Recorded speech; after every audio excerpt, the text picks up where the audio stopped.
Hey everyone, hope you're doing great. Welcome back to my channel. In today's video, we'll dive into what if Deku had to choose between saving Midoriya or becoming Spider-Man. Smash that subscribe button, and be sure to peek at the description below. Let's begin. The air on the bus was thick with the unique brand of chaotic energy only Class 1A could generate. It was a low, simmering hum of anticipation, punctuated by Kaminari's crackling laughter at something Ciro had said, Ida's rigid hand chops punctuating a lecture on proper field trip decorum, and the soft, bubbly sound of Uraraka's voice as she chatted with Azuri. And then there was Izuku Midoriya, a self-contained vortex of near-silent, vibrating excitement. He sat by the window, his well-worn notebook. Hero Analysis for the Future, Volume 13. Already open on his lap. His pen scratched across the page with a frantic energy, his emerald eyes wide as he absorbed the passing cityscape of Muzurifu. He wasn't just looking, he was analyzing the structural integrity of overpasses, the likely patrol routes for local heroes, the strategic blind spots and alleyways. His mind was a relentless engine of observation, and today, that engine was being given the highest grade of fuel imaginable. Midoriya, you're going to burn a hole through that paper, Uraraka Ochako said, leaning over the back of her seat with a warm, amused smile. Her brown eyes twinkled. We haven't even gotten there yet. You should save some of that muttering for the actual tour. Izuku jumped, a blush creeping up his neck. He hadn't even realized he'd started whispering his thoughts aloud. Sorry, Uraraka. It's just the Yayorozu Advanced Genetics Institute. It's one of the leading facilities in the world for quirk research.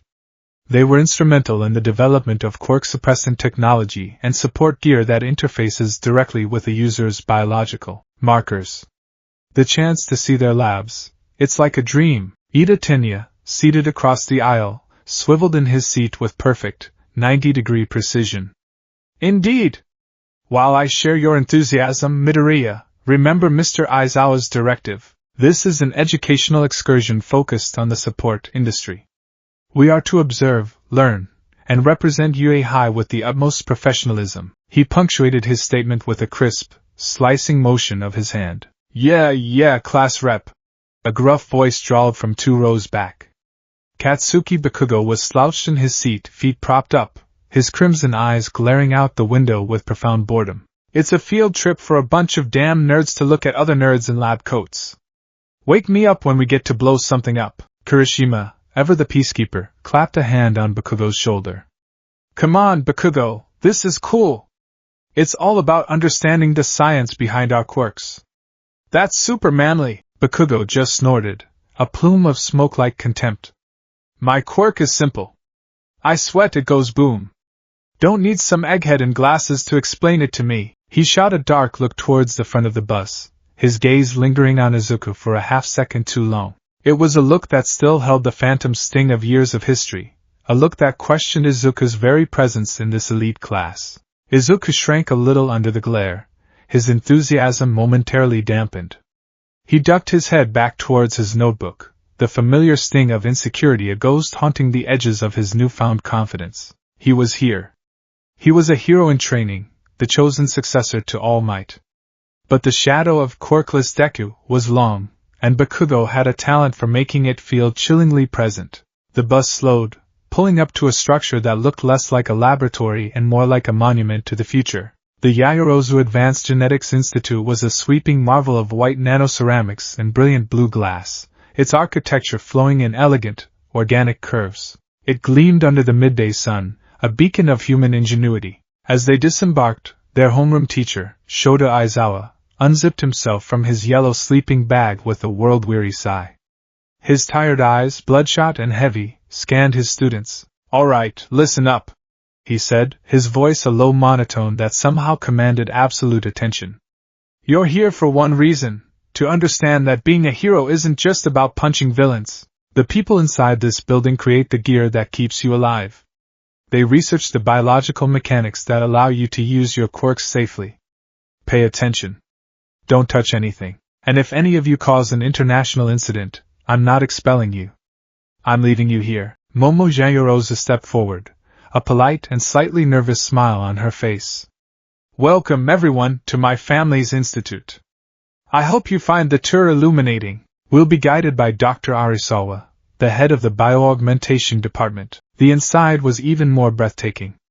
The lobby was a massive atrium with a ceiling so high it felt like an indoor sky. Holographic displays floated in the air, showcasing complex DNA helices and the biological schematics of famous heroes' quirks. The air smelled clean, sterile, with a faint, unidentifiable scent of ozone and living things. Dr. Arisawa was a tall, thin woman with sharp eyes and a pristine white lab coat. She led them through gleaming corridors, her voice a calm, academic counterpoint to the wonders they witnessed. They saw vats where extremophilic bacteria were being cultivated for heat-resistant hero costumes. They observed a containment chamber where a creature resembling a panther shifted its skin to perfectly mimic a holographic jungle, a demonstration of advanced camouflage genetics. Izuku was in heaven. His pen flew across the pages of his notebook, his muttering a constant, low-level hum. He barely registered the presence of his classmates, so lost was he in the sheer volume of incredible information. He sketched diagrams of cellular structures, jotted down theories on how Endeavor's body managed to thermoregulate, and hypothesized about the tensile strength required for best genus fibers. And this, Dr. Arisawa announced, stopping before a heavily reinforced glass enclosure, is one of our most fascinating projects. The arachnid gene splicing and tensile biopolymers wing. Behind the glass was a meticulously recreated habitat of rock and web. Dozens of spiders, each the size of a man's palm, moved with an unnerving grace. But they weren't normal spiders. Their carapaces shimmered with iridescent colors, some a deep sapphire, others a venomous-looking emerald green, one a startling crimson. These are the Araneae supra, the doctor explained, a note of pride in her voice. A species we engineered by splicing the genes of several of the world's most remarkable arachnids. Their silk is the focus of our research. On a pound-for-pound basis, it is 5 times stronger than steel and has an elasticity that far surpasses any synthetic polymer. We're hoping to bioengineer it into a source for next-generation capture weapons and medical sutures. Izuku pressed himself as close to the glass as he was allowed, his eyes wide with wonder. Incredible! The web patterns are so complex. Is the coloration a byproduct of the gene splicing, or does it serve a purpose? And the tensile strength, is it uniform across all strands, or are there variations like a dragline versus a frayed thread? How do you account for environmental degradation? Is the protein structure stable under UV exposure? Dr. Arisawa blinked, taken aback by the rapid-fire, deeply informed questions. Well, those are excellent points, young man. The coloration is mostly a genetic marker for different splice batches, though we have noted some correlation with silk properties. As she spoke, a low, deep boom echoed from far away, a percussive sound so distant it was felt more than heard. The floor beneath their feet gave a violent shudder. The lights in the corridor flickered once, then stabilized. Tremor! Ida shouted, instantly moving into a protective stance. Everyone, stay calm and move away from the glass. Aizawa was already on his feet, his eyes scanning the ceiling. It's a villain fight. Miles away. The shockwave just reached us. We're secure. The moment of panic was brief, lasting no more than 5 seconds. But in that small window of chaos, something happened that no one saw. On the Araneae supra enclosure, a hairline fracture, no thicker than a piece of thread, had splintered across a small locking mechanism on a maintenance hatch. The vibration had been just enough to compromise the seal. With a faint click, the hatch popped open by less than a centimeter.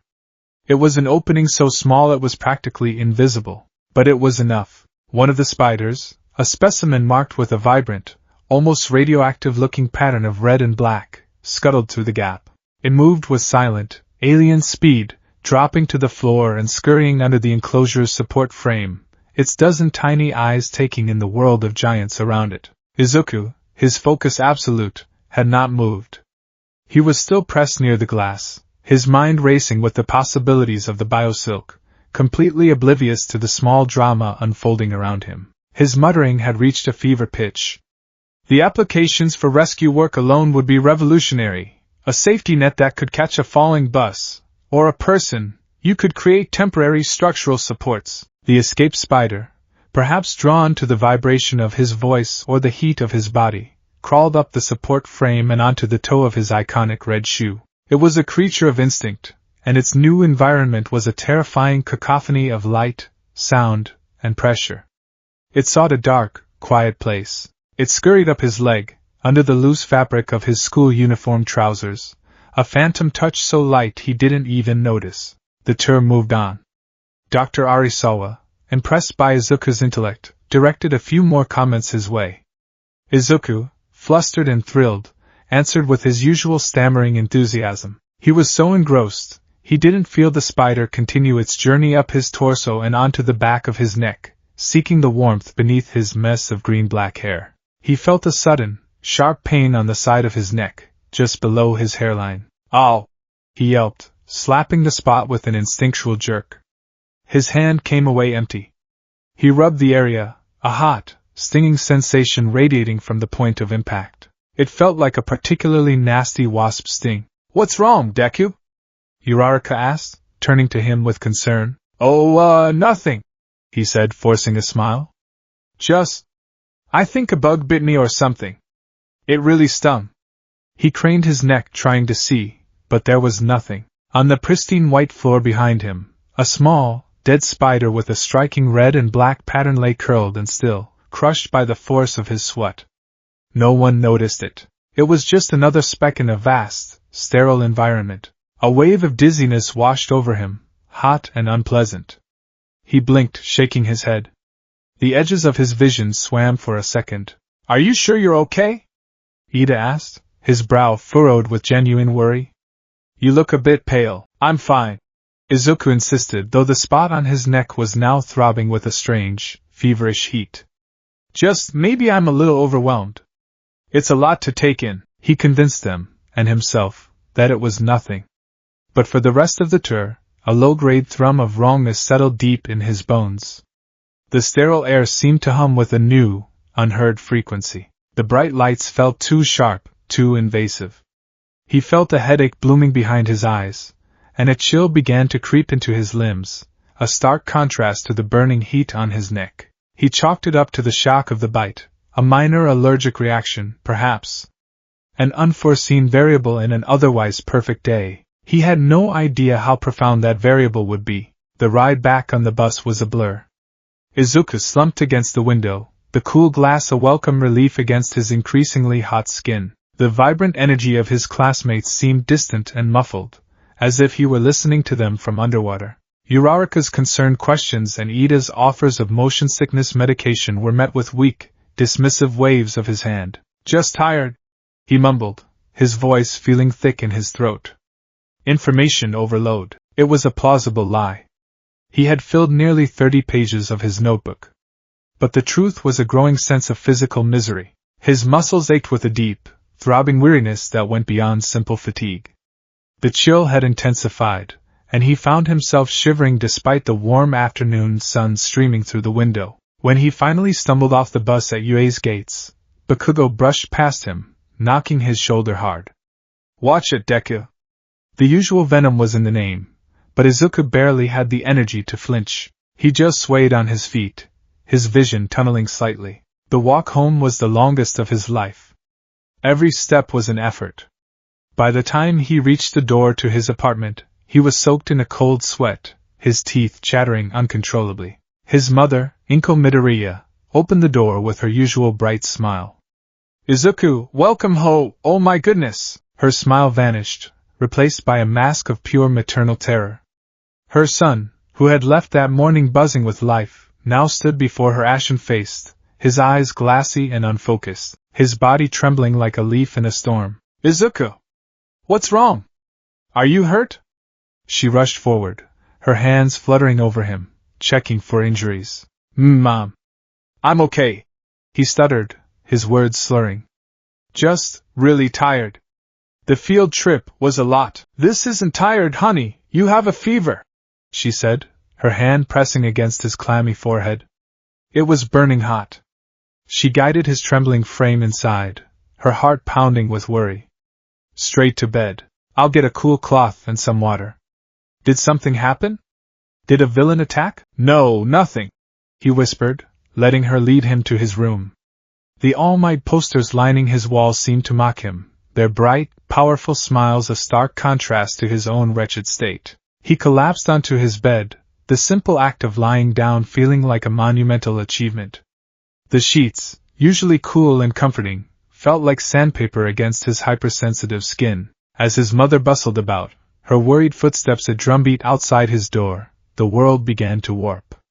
The fever took hold with a frightening intensity. It was not a gentle slide into sickness, but a violent, hostile takeover of his body.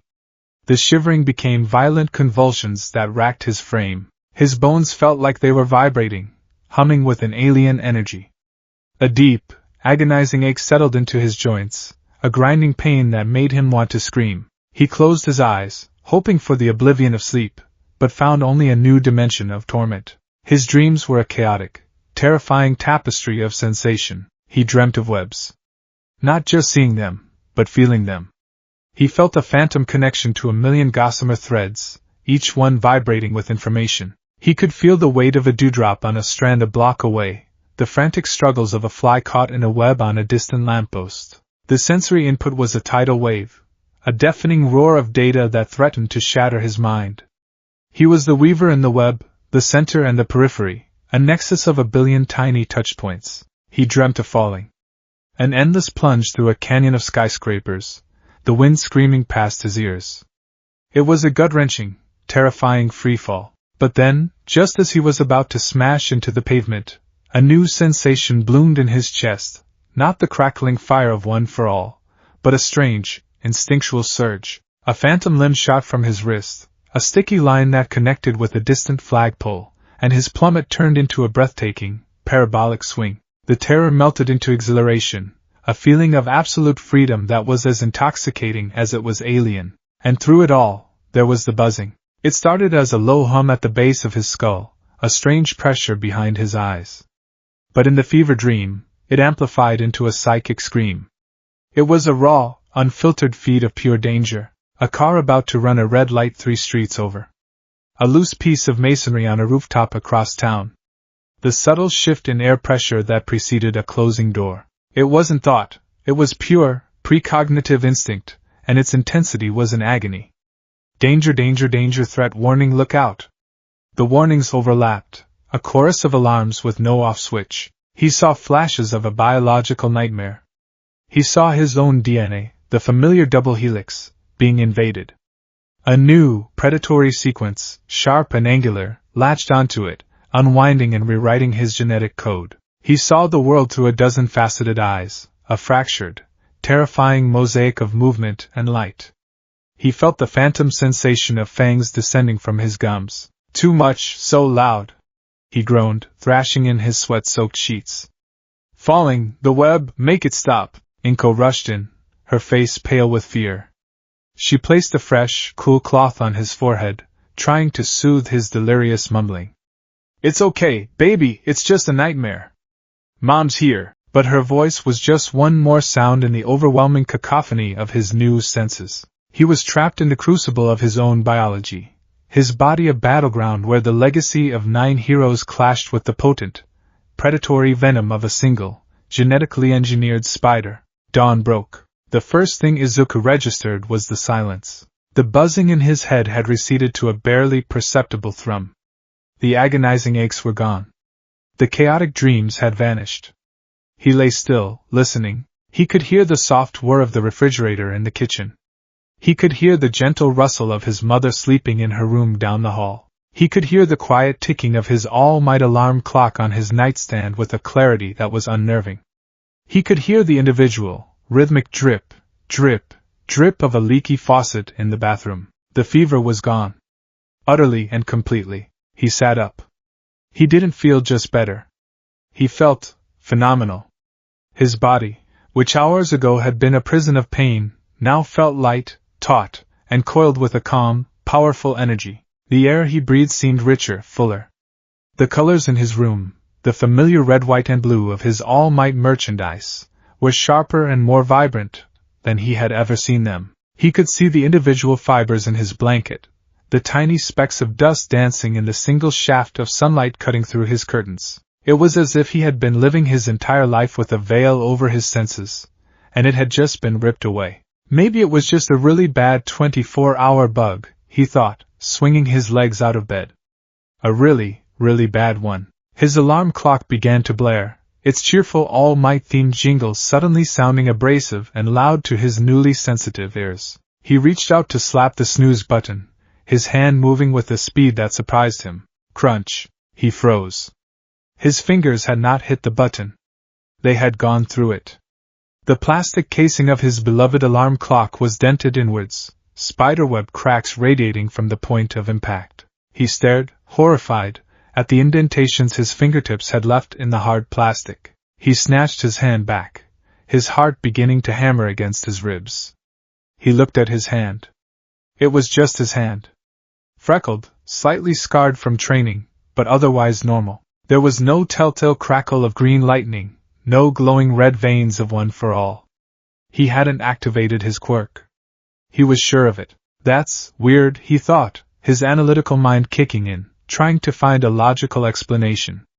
Maybe the plastic was brittle from the sun? Maybe I'm just stronger than I thought after all that training? He stood up, still feeling a little shaky, not from sickness, but from a growing sense of unease. He took a step and his foot caught on his discarded school uniform. He stumbled, his balance off. He flailed, his arms pinwheeling as he fell towards the wall. He threw out a hand to brace himself for impact. His palms slapped flat against the drywall. There was no impact. No pain. His hand just stayed there. He blinked, his brain taking a moment to process the impossible sensory information. He was leaning at a 45-degree angle, all his weight held up by one arm, his palm flat against the vertical surface of his wall. It was stuck. A cold wave of pure panic, colder than any fever chill, washed over him. He tried to pull his hand away. It didn't budge. He pulled harder, his muscles straining. The wall groaned in protest. He could hear the faint sound of paint stretching, of plaster cracking. With a final, terrified yank, his hand peeled off the wall with a sickening, tearing sound. A large sheet of paint and a thin layer of drywall came with it, clinging to his palm like a grotesque skin graft. He stared wild-eyed from the raw, white wound in his wall to his perfectly clean palm. There was no adhesive, no residue. Just him. His breath hitched. His mind, the same one that analyzed quirks with such ferocious intelligence, was screaming. This isn't One for All. This isn't right. This isn't right. He had to be sure. It had to be a fluke. A hallucination left over from the fever. Trembling, he reached out his other hand and pressed it tentatively against an undamaged section of the wall. It stuck. A strangled gasp escaped his lips. He pressed the sole of his foot against the wall. It stuck too. Driven by a terrifying, morbid curiosity, he lifted his other foot. It clung to the surface as easily as its partner. He was standing on his wall. Sideways. His world had literally been turned on its head. He hung there for a long moment, his heart a frantic drum against the silence of his room. The sensation was profoundly alien. It wasn't the explosive, kinetic power of One for All, which felt like a barely contained furnace in his limbs. This was different. It was a quiet, pervasive energy, a strange molecular stickiness that seemed to hum just beneath his skin. It was instinctual. He didn't have to think about sticking, he just did. Slowly, shakily, he began to crawl. Up the wall. Across the ceiling.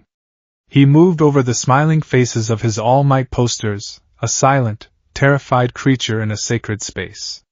He was defying gravity. He was doing something impossible. And he was doing it without his quirk. He crawled back down to the floor, his feet touching the ground with a soft thud. He stood in the center of his room, trembling, trying to breathe. His eyes fell on the All Might poster directly across from his bed, the iconic image of his hero, fists raised, with the tagline, "You can become a hero!" That promise. That dream. It was all tied to One for All. The sacred torch passed down through generations, entrusted to him, a quirkless boy who had been deemed worthy. His entire future, his identity, was built upon that foundation. He had to know. He closed his eyes, centering himself. He called upon the power, the familiar sensation he had spent months trying to master. He felt the warmth spread from the pit of his stomach, the low hum building into a roar. Green lightning, vibrant and alive, crackled across his skin. The red veins spread across his arms. Full cowling, but it felt different. The power was there, the familiar inferno of one for all. But underneath it, like a separate layer of reality, the quiet, humming energy of his new abilities remained. It was like wearing a heavy winter coat over a skin-tight wetsuit. One was a tool he wielded. The other felt like it was now a part of his basic biology. The two energies coexisted, but they did not merge. They felt disconnected, foreign to each other. He stumbled over to his full-length mirror, the green lightning of one for all still flickering around him. He stared at his reflection. He saw the same boy. The same unruly green hair, the same wide, earnest eyes, the same constellation of freckles across his cheeks. On the surface, nothing had changed, but Izuku knew, underneath the reflection of Izuku Midoriya, the ninth holder of One for All, was something else. Something new and secret. A power that hadn't been given to him by his idol. A power he hadn't earned through tears and heroic spirit. It was an accident. A variable. A spider bite. And in that moment, staring at his own face, a devastating realization crashed down on him with the force of a physical blow. He couldn't tell anyone. He couldn't tell his mother. He couldn't tell his friends. He couldn't tell All Might. How could he possibly explain it? How could he face his mentor, the man who had bestowed upon him the greatest power in the world, and say, "Sir, I seem to have accidentally acquired another quirk"? It would sound like a joke. It would sound insane. It would call everything into question, the nature of One for All, his own body, the sacred trust between them. Was he a vessel, or was he a freak show, a secret? He had a secret, not just from the world, but from the very person who defined his world. The green lightning of One for All sputtered and died, leaving him standing in the quiet morning light. He looked at his hands, no longer seeing them as just his own. They were the hands of Izuku Midoriya, and they were the hands of something else. Two identities, born of devotion and of accident, were now at war within his very cells. And staring at the stranger in the mirror, Izuku Midoriya had never felt more alone. The world was too loud. That was Izuku's first coherent thought as he walked through the gates of UA High the next morning. It wasn't a physical volume, not the cheerful chatter of his classmates, or the distant city traffic. It was a new layer of sensory information that had been woven into the fabric of his reality, and he had no idea how to turn it off. It was a low, persistent hum at the base of his skull, an ambient static of potentiality. He'd come to identify it as the baseline state of his new sense. The spider sense. When it was calm, it was a gentle thrum. When it spiked, it was a piercing shriek of pure instinct. Right now, it was a restless murmur, feeding him a constant, overwhelming stream of useless information. He could hear Kirishima, a dozen yards ahead, telling Ishido about a new pre-workout supplement. He could hear the faint, rhythmic squeak of Ida's perfectly polished shoes. He could smell the faintest trace of burnt sugar from the direction of Sato's dorm room, left over from some late-night baking. He could see the individual scratches on the UA insignia on the main gate, details he never noticed in all his times passing through it. It was exhausting. His mind, already prone to overanalysis, was being force-fed data at a rate it couldn't possibly process. It made him feel twitchy, his head constantly turning towards phantom sounds, his eyes darting to insignificant details. "Whoa, Midoriya, you look like you've had about 10 cups of coffee," Kaminari said, slinging a casual arm around his shoulders. Izuku jumped, a jolt of startled energy coursing through him. The background hum in his head spiked for a microsecond at the unexpected contact. Kei Kaminari! Sorry, I didn't see you," Izuku stammered, trying to mask his reaction. "Dude, I was walking right next to you." Kaminari laughed. "You okay? You seem a little on edge. Still recovering from that bug you had?" "The bug?" The lie was so simple, so blessedly mundane.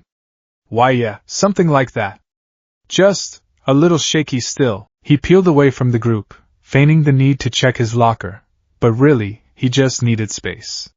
He leaned his forehead against the cool metal, closing his eyes and trying to breathe. He had to get a handle on this. Today was a heroics class. Combat training. With Mr. Aizawa. It was the worst possible scenario. How was he supposed to control One for All, a power that demanded absolute focus, when his own senses were staging a rebellion inside his skull? One for All felt like a roaring furnace he had to carefully tend.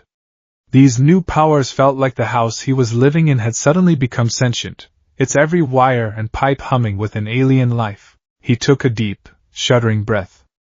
Get it together, Izuku. You're Izuku Midoriya. You're Deku. You can do this. But as he walked towards Gym Gamma, he felt like he was leaving two sets of footprints behind him. One, the confident stride of a UA student. The other, the silent, uncertain steps of a freak. Gym Gamma was a concrete labyrinth of Mr. Aizawa's design. Pillars, ledges, tunnels, and obstacles filled the vast space, designed to test mobility, tactical thinking, and quirk control in complex environments. Aizawa stood at the center, looking even more tired than usual, his capture weapon draped loosely around his neck. Today's exercise is about reflexes and threat assessment, he announced, his voice flat and devoid of energy, yet carrying to every corner of the gym. You'll work in pairs. One of you will be the target, navigating a set course through the environment. The other will be the guardian, tasked with intercepting projectiles I will be launching from concealed positions. A low groan went through the class. Aizawa's projectiles were notoriously fast, unpredictable, and usually some form of dense, rubberized ball that hit with a very memorable sting. The goal is not just to block, Aizawa continued, his gaze sweeping over them, but to do so efficiently, without compromising your partner's momentum. Midoriya, Izuku snapped to attention. Why yes sir, you're with Sato. You'll be the guardian. Sato, you're the target. Your course is marked in blue. Begin on my mark. Izuku's heart sank. Sato Rikido. His quirk, Sugar Rush, gave him immense strength. He was a powerhouse, but not the most agile. Guarding him would mean anticipating wide, powerful movements while dealing with Aizawa's sniper-like accuracy. He took his position behind Sato, who gave him a confident grin after munching on a sugar cube. All right, Midoriya. Just watch my back. Right, Izuku said, trying to project a confidence he didn't feel. He dropped into a low stance, activating full cowling. The familiar green lightning crackled around him, the power of One for All thrumming in his limbs. He focused on maintaining it at a stable 5%, the level he could just about manage without breaking himself. The power felt good, familiar. A lifeline. But underneath it, the spider sense was still there, a low hum of anxiety. Mark! Aizawa called. Sato charged forward, his feet pounding the concrete as he followed the blue-painted line. Izuku scrambled after him, his eyes scanning the network of pillars and catwalks above, trying to predict where Aizawa would attack from. The hum in his head seemed to sharpen, to focus. The first projectile came from his left, a black blur heading for Sato's exposed side. Izuku saw it, reacted, and moved. He launched himself sideways, using a 5% fuel burst of speed. His hand came up to swat the ball away, and his fingers dug into its rubberized surface. Not swatted. Caught. His grip was like a vice. The ball, which should have bounced off his palm with significant force, simply stopped dead, its momentum completely absorbed. He looked at his hand, surprised by the lack of recoil. He tossed it aside and refocused. Sato was already rounding a corner. Another projectile shot out from a low angle, aiming for Sato's ankles. Izuku dropped, sliding on the concrete, and kicked it away with a lightning-fast snap of his leg. He was keeping up. He could do this. Maybe I was just overthinking it, he thought, a flicker of relief warming him. Maybe I can keep them separate. Ofe for power, the other stuff. I just have to ignore it. It was a naive hope, and it was shattered in the next instant. Aizawa, ever the rational sadist, decided to test their true limits. As Sato lumbered past a massive concrete pillar, Aizawa, perched silently on a ledge directly behind it, and completely out of Izuku's line of sight, flicked his wrist. He didn't launch a rubber ball. He launched a small, weighted capture weapon spool, a compact cylinder of metal and carbon fiber alloy designed to unravel and ensnare a target. It was faster, smaller, and deadlier than the practice balls, and it was aimed directly at the back of Sato's head. Izuku didn't see it. He couldn't have. His back was to the pillar, his eyes were focused on the path ahead. But the spider sense saw everything. The background hum in his skull didn't just spike, it exploded. It was a klaxon horn, a jolt of pure ice water panic that bypassed his thoughts entirely. A silent scream of danger right behind you now, echoed in his mind. His body moved before his brain had time to form a single conscious thought. He didn't plan it. He didn't use one for all. He just reacted. His muscles coiled and released in a movement that was utterly alien to his fighting style. He dropped low, twisting his torso with impossible speed and flexibility. His left leg swept around in a gravity-defying arc as his right hand slapped the ground for balance. The spool, which should have connected squarely with Sato, whipped through the empty space where Izuku's head had been a tenth of a second before. It flew past his ear, close enough for him to feel the whisper of displaced air, and clattered harmlessly against the far wall. Silence. Sato, hearing the clatter, stopped and turned. Whoa, that was close! Nice one, Midoriya! Where did it even come from? Izuku didn't answer. He was still half-crouched on the ground, his body trembling, his breath caught in his throat. His heart was hammering, not from exertion, but from the shock of his own action. He hadn't seen it. He had felt it. It was a pure, animalistic instinct for survival, and it had moved his body like a puppet on a string. Across the gym, Aizawa's eyes narrowed. He hadn't been expecting that. From his vantage point, he'd seen it all. Midoriya hadn't been looking. There was no reflection, no shadow to give him a clue. The dodge wasn't a trained reaction. It was precognitive. It was a logical impossibility. Midoriya! Aizawa's voice cut through the air, sharp and analytical. Report. How did you anticipate that attack? Izuku's blood ran cold. He scrambled to his feet, his mind racing for a plausible lie. I heard it, sir. The sound of it cutting through the air. It was, a very distinct whistle. It was a terrible lie. The spool was designed for stealth. It was nearly silent. Aizawa just stared at him for a long, unnerving moment. His gaze was intense, dissecting. A logical ruse, he said, though his tone suggested he didn't believe it for a second. Fine. Continue the exercise, he made a mental note. Midoriya Izuku. Reflex anomaly? Observe further. The rest of the exercise was a blur of anxiety for Izuku.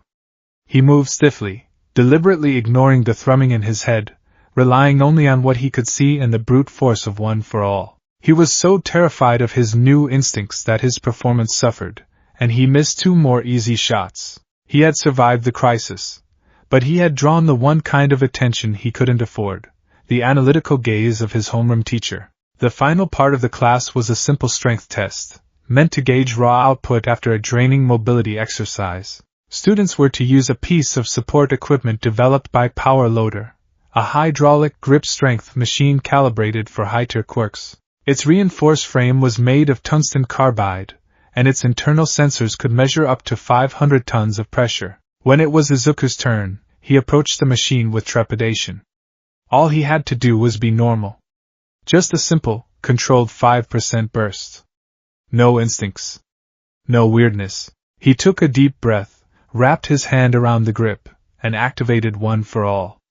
The green lightning flickered, and he squeezed. He focused, pouring the familiar power into his fist, visualizing the 5% limit, the number All Might had drilled into him. But as he squeezed, a second, unbidden wave of strength surged through his arm. It wasn't the explosive power of OFA. It was a quiet, dense, crushing force. The innate, unnatural strength that had shattered his alarm clock. The 2 powers, which he had tried so hard to keep separate, overlapped for a fatal instant. The machine didn't just register the force. It broke. There was a horrifying groan of protesting metal. The tungsten carbide handles, designed to withstand Bakudo's explosions and Sato's strongest punches, began to bend in his grip. With a final, ear-splitting crack, the internal hydraulic cylinder ruptured.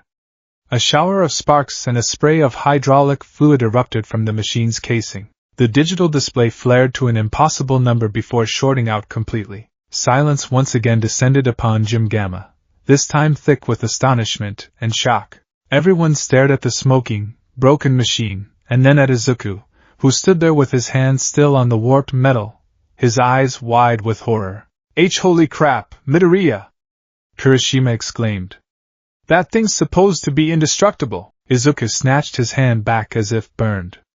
I am so sorry. I lost control. My output, it spiked. I didn't mean to. The light tumbled out, frantic and desperate. But one person wasn't buying it. The hell you did? A low, gravelly voice growled. Katsuki Bakugo pushed his way to the front of the crowd. His crimson eyes weren't just angry. They were filled with a sharp, piercing suspicion. He stared at Izuku, his gaze flicking from Izuku's trembling hands to his wide, panicked eyes. That wasn't your usual power, Bakugo said, his voice dangerously quiet. I've seen you use that floaty lightning crap. It's all flash and broken bones. This was different, and that dodge before, that wasn't you. Izuku felt a chill run down his spine. Bakugo knew him better than anyone. He had spent a decade cataloging every one of Deku's weaknesses, every nuance of his cowering. He knew the clumsy, quirkless boy better than he knew himself sometimes. What are you talking about, Kakin? Izuku stammered, taking a step back. It was just an unstable smash. Don't lie to me, you damn nerd! Bakugo snarled, taking a step forward, his palms beginning to crackle with tiny explosions. You've been weird since you got here this morning. Twitchy. What did you do?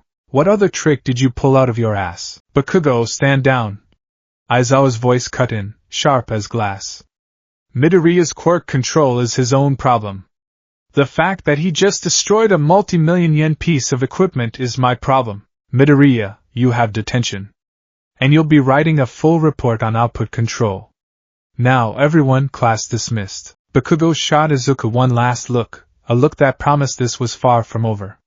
He saw a new variable in the equation of Deku, and Katsuki Bakugo hated variables he couldn't account for. As Izuku walked away, the sympathetic pats on the back from Uraraka and Ida's concerned lecture on self-control barely registered. All he could feel was the weight of Bakugo's glare, and the cold certainty that his secret was already beginning to unravel. That evening, the Yui dorms were a haven of noise and camaraderie.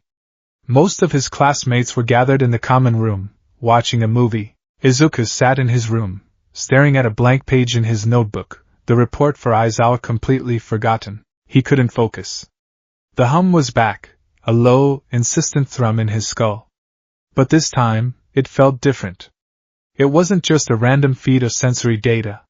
It was pulling him, a strange, directional tug, a magnetic north of trouble. It was pointed somewhere outside the campus walls, a persistent, undeniable summons. He tried to ignore it. He tried to read, to study, to work on his report. But the feeling only grew stronger, a psychic itch he couldn't scratch.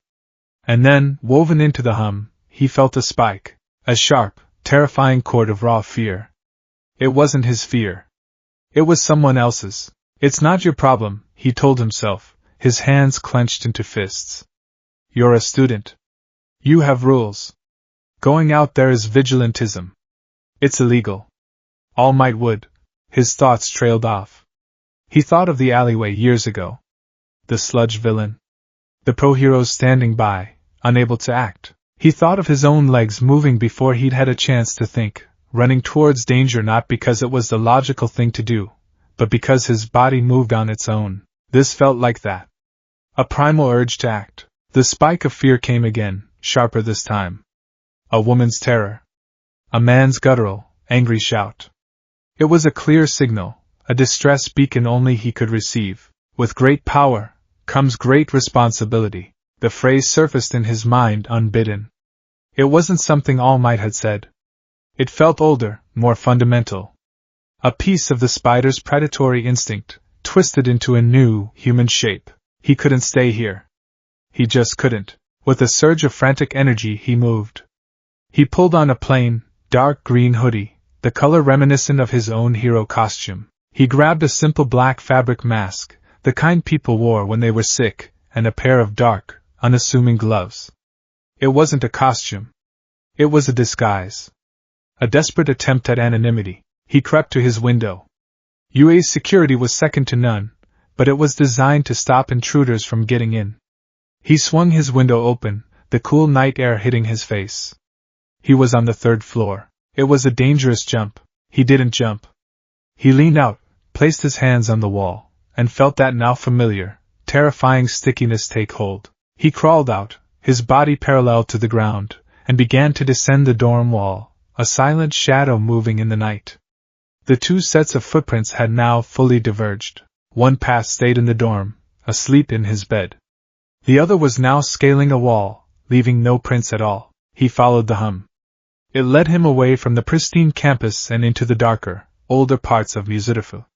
The streets here were narrower, the buildings closer together. He moved through the urban jungle with a speed and agility that felt both exhilarating and terrifying. He didn't use one for all. He didn't need to. He leaped across rooftops, the spider strength in his legs launching him over impossible gaps. He scrambled down fire escapes, his hands and feet finding purchase on slick, rusted metal. He was clumsy, his movements unrefined, but he was preternaturally fast. The hum grew stronger, the spikes of fear more frequent. It led him to a grimy back alley, reeking of stale ramen and damp concrete. Peeking around the corner, he saw the scene his senses had screamed about. 2 hulking thugs had a woman cornered, her purse already on the ground, its contents spilled across the pavement. One of them held a knife, its blade glinting in the dim light of a flickering street lamp. "Just give us your phone and wallet, and you won't get hurt, lady," the knife wielder grunted. The woman was trembling, her back pressed against the brick wall. I gave you everything, the phone." The other one snarled, stepping closer. Izuku's heart hammered against his ribs. This was it. No teachers, no rules, no backup. Just him. He took a deep breath, pulled the mask over his face, and moved. He didn't charge in with a smash. He dropped from the edge of the roof he was on, landing silently on the wall of the building opposite the thugs. He clung there for a second, a dark shape against the brick, his world tilted 90 degrees. The thug with the knife heard something, a faint scrape of shoe on brick. He turned. "Who's there?" Izuku pushed off the wall, launching himself across the alley. He was a blur of motion. He collided with the knife wielder, not with the force of a battering ram, but with the precise impact of a striking snake. His hand shot out and clamped around the man's wrist. The grip was iron. The thug's eyes went wide as he felt his bones creak. Izuku twisted, and the knife clattered to the ground. In the same motion, he shoved the man hard against the wall. The thug's head connected with the brick with a dull thud, and he slumped to the ground, groaning. The second thug, stunned for a half-second, roared and charged. Izuku was already moving. He sidestepped the clumsy punch, his body moving with a fluid grace he didn't know he possessed. He placed a hand on the man's charging shoulder, using his momentum to spin him around and slam him face first into the alley wall. He held him there, his hand pressed firmly between the man's shoulder blades. The man struggled, but it was like pushing against a steel girder. It was over in less than 5 seconds. The woman stared, her eyes wide with a mixture of fear and awe, not at a hero, but at the shadowy, hooded figure who had appeared from nowhere. Izuku's adrenaline was singing. A profound, powerful sense of rightness filled him. He had done it. He had saved her. But then, the guilt crashed down. The terror. He looked at the 2 groaning men, at the frightened woman, at his own gloved hands. He had engaged in illegal quirk usage. Assault. Vigilantism. He had broken the very laws he was training to uphold. He couldn't stay. He backed away into the shadows. "Wait!" The woman called out, her voice shaky. Who are you?" Izuku didn't answer. He turned and fled, leaping onto a dumpster, and then scrambling up a wall, disappearing back into the labyrinth of rooftops. He didn't stop running until the familiar, gleaming walls of UA were back in sight. He stumbled back into his room, collapsing against his closed door, his body shaking uncontrollably. He stripped off the hoodie and mask, shoving them deep into the bottom of his closet, burying the evidence. He stared at his reflection in the dark glass of his window. He saw his own pale, terrified face. The conflict in his mind was a raging storm. The Midoriya identity, the one he had fought and bled for, was all about earning his place. It was about becoming a symbol of hope through the proper channels, following the rules, honoring the legacy of One for All. It was a bright path, walked in the public eye, paved with the trust of All Might. This new identity, this nameless, faceless spider, was the exact opposite. It was anonymous, illegal, and solitary. It operated in the shadows, guided by a raw instinct and a personal sense of duty that answered to no law. It was a dark path, a set of footprints leading into the wilderness. He sank to the floor, wrapping his arms around his knees. The choice he'd made in that alley, it felt right. It felt necessary. But the guilt was a physical weight, crushing his chest. And the most crushing weight of all was the lie. He knew, with a certainty that was as absolute as his new powers, that he could never tell All Might. How could he explain this? All Might, I know you gave me the sacred power of the world's greatest heroes, but I also got bit by a spider and now I can stick to walls and I'm sneaking out at night to be a vigilante. It would shatter the trust between them. It would jeopardize the secret of One for All. All Might had chosen a worthy vessel, not a boy who was collecting powers like trading cards. The revelation would be a betrayal of everything his mentor had invested in him. He was trapped. He was living a double life he had never asked for. He was Izuku Midoriya, the successor to All Might, a hero in training. And he was also the ghost of a back alley, a shadow that stuck to walls. He was leaving two sets of footprints on the world, and he could only pray that no one would ever realize they were made by the same person. Sleep offered no escape. Where it had once been a refuge, a chance to recharge, it was now just another battlefield. The nightmares had returned, less feverish and chaotic than the first night, but more insidious. He no longer dreamt of his DNA being violently rewritten, but of the consequences. He dreamt of All Might finding his hidden hoodie and mask, the hero's iconic smile crumbling into a look of profound, heart-shattering disappointment. He dreamt of Aizawa cornering him in an alley, his capture weapon uncoiling not to stop a villain, but to ensnare him, his teacher's voice flatly stating, "Vigilantism is a betrayal of trust, Midoriya." He dreamt of his mother finding him clinging to the ceiling of his room, her screams echoing in the oppressive darkness. He would wake with a gasp, his heart pounding, tangled in sweat-soaked sheets. The exhaustion was a physical entity, a leaden weight that settled deep in his bones and clouded his thoughts. It was more than just lack of sleep. It was the corrosive, unending stress of maintaining a lie that grew heavier with every passing hour. The strain bled into every aspect of his life at UA, a slow poison seeping into the foundations of the world he had fought so hard to build. In class, he was a ghost of his former self. His legendary muttering, once a sign of his focused, analytical mind, was now replaced by long, vacant stares. He'd be in the middle of a lecture from President Mike on English grammar when his spider sense would give a faint, irrelevant twitch, a bird about to fly into a window on the other side of the building, and he would jump, his head snapping around, his focus shattered. "Midoriya! Earth to Midoriya!" President Nick's amplified voice would boom, snapping him back to reality. "Are you with us, little listener, or are you in another dimension? Why yes. Sorry. Just thinking," he would stammer, his face burning with a hot flush of embarrassment as the class chuckled. The physical toll was just as apparent. His movements, once eagerly clumsy, were now jittery and unpredictable.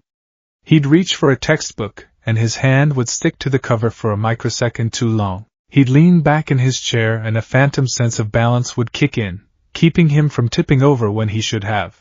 They were tiny things, barely perceptible to most, but they were constant reminders of the foreign presence cohabiting his body. He lived in a state of perpetual, low-grade tension, constantly policing his own movements, terrified of an involuntary slip-up. His friends, naturally, were the first to truly notice the change. "Deku, are you sure you're okay?" Uraraka asked one afternoon during lunch. She looked at him with her wide, honest brown eyes, her expression etched with genuine concern. He'd been pushing his katsudon around his bowl with his chopsticks for 10 minutes, not having taken a single bite. "You've been distant," Ida added, pausing his meticulous consumption of his own meal. Your focus in our morning drills was substandard, and you seem perpetually fatigued. If you are still suffering from the after effects of your illness, you must report to Recovery Girl. A hero's first duty is to maintain their own physical and mental readiness. I'm fine, guys, really, Izuku said, forcing a smile that felt like a cheap, plastic mask. The lie was becoming his native language. Just a lot on my mind. The pressure of UA, trying to keep up with everyone. Especially after what happened with the training machine. He let his voice trail off, hoping the manufactured excuse would be enough. It was, for now. Uraraka gave his arm a reassuring squeeze. Don't put so much pressure on yourself, Deku. We're all in this together, remember? You can talk to us about anything. Her words, meant to be a comfort, felt like a knife twisting in his gut. Anything? He thought, a bitter, hysterical laugh bubbling in his chest. Could I tell you that last night I climbed a 10-story building just to feel the wind? Could I tell you that I know you're about to spill your drink because I can feel the microscopic imbalance in your grip? Could I tell you that I am lying to your face right now? He just nodded, the lie cementing itself further. Thanks, Uraraka. I appreciate it. The distance between them felt like a chasm. He saw them laughing and talking, sharing the simple, honest camaraderie of classmates and friends, and he felt like he was watching them from behind a pane of one-way glass. He was there, but he wasn't. He was a participant and a complete outsider, an actor playing the role of Izuku Midoriya. The worst moments, the ones that truly shredded his soul, were with All Might. His mentor had noticed the change almost immediately.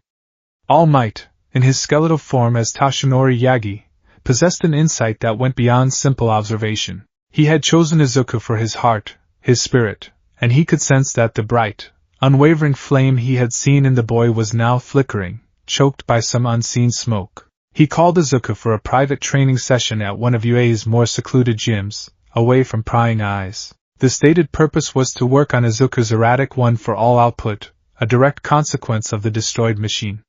The real purpose was a confrontation. Young Midoriya, Toshinori began, his voice gentle but firm.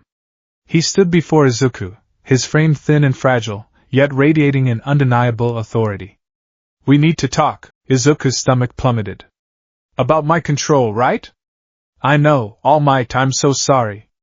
I've been practicing, trying to keep it at a stable 5%, but sometimes, it just gets away from me. He was already building the walls of his lie, brick by pathetic brick. Toshinori's gaze was piercing. He didn't look angry. He looked worried, and that was infinitely worse. It's more than that, my boy, and you know it. Your focus is shattered. You're distracted, exhausted. At the gym, you move like you're afraid of your own shadow. I can feel the hesitation in your smashes. One for all responds to the wielder's spirit. Tell me, what is weighing on yours? This was it.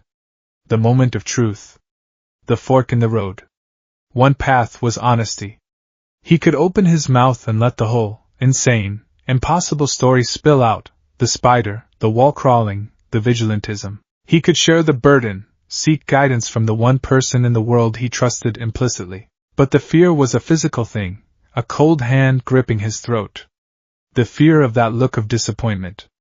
The fear of complicating the sacred legacy he'd been given. The fear of being seen as a failure, a faulty vessel, not even a year into his journey. The spider's instinct for self-preservation screamed at him to stay hidden, to keep the secret safe. He chose the other path.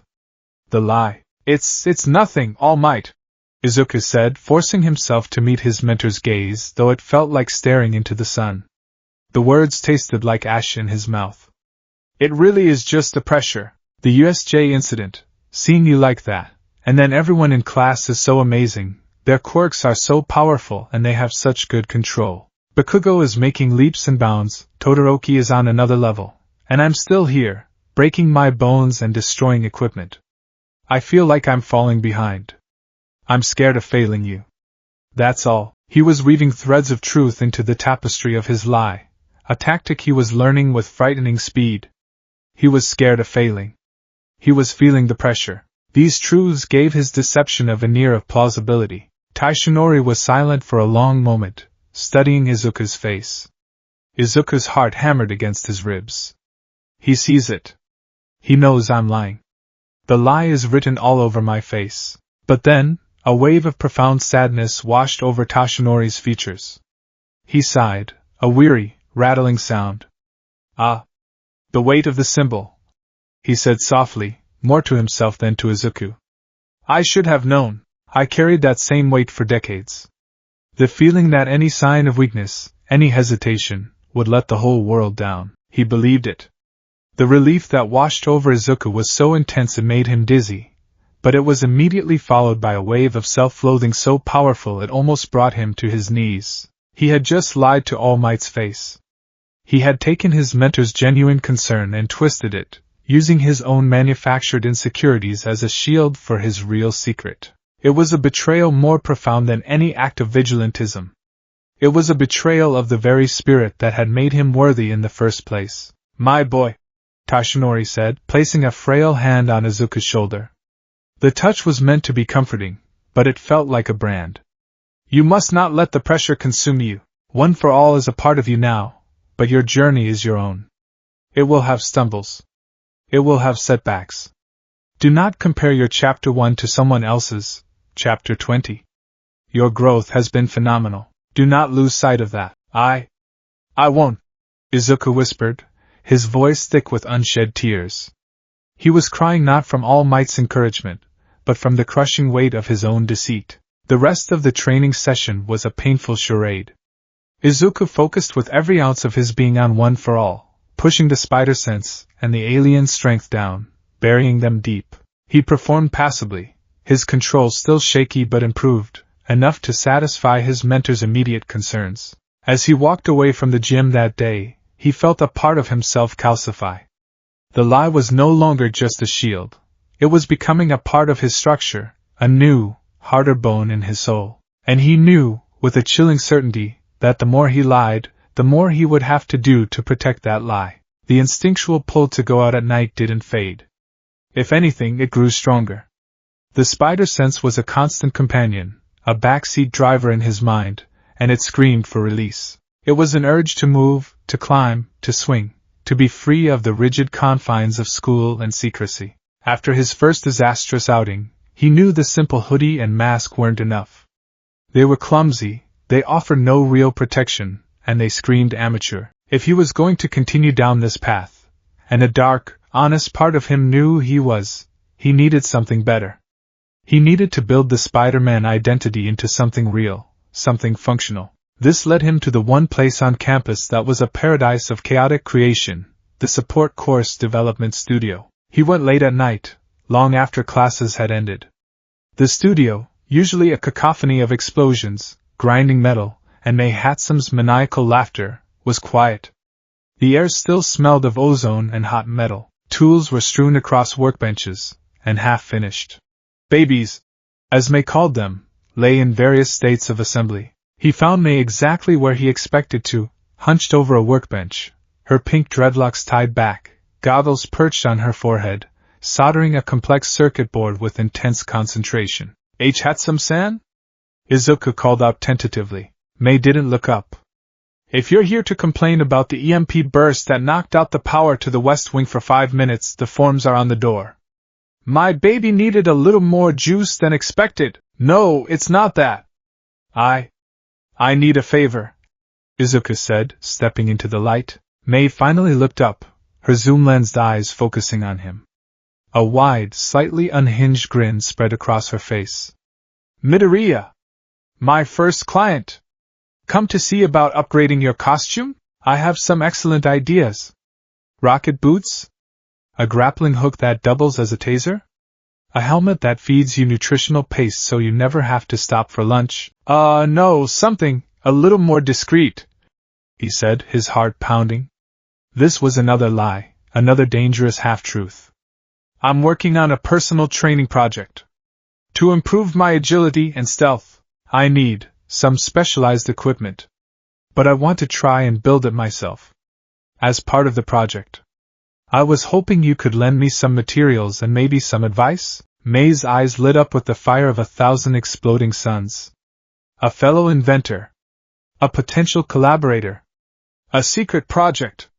I love it! What are we building? Tell me everything! What are the specs? Izuku's mind raced.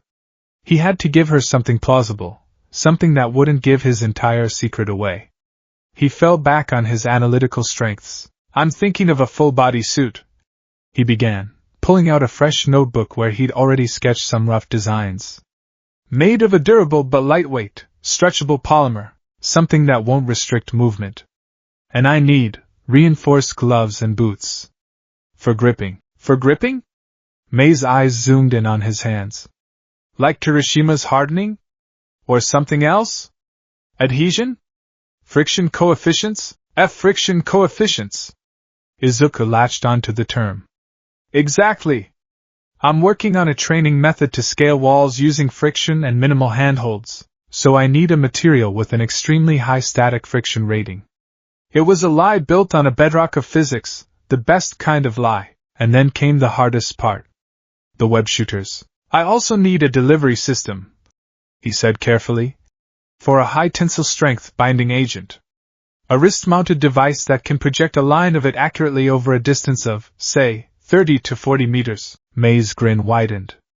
A capture weapon? My specialty. What's the binding agent? A fast-acting epoxy? A cryogenic foam? Izuku took a deep breath. This was the biggest risk. He reached into his pocket and pulled out a small, sealed petri dish. Inside was a tiny, impossibly complex knot of shimmering white filament.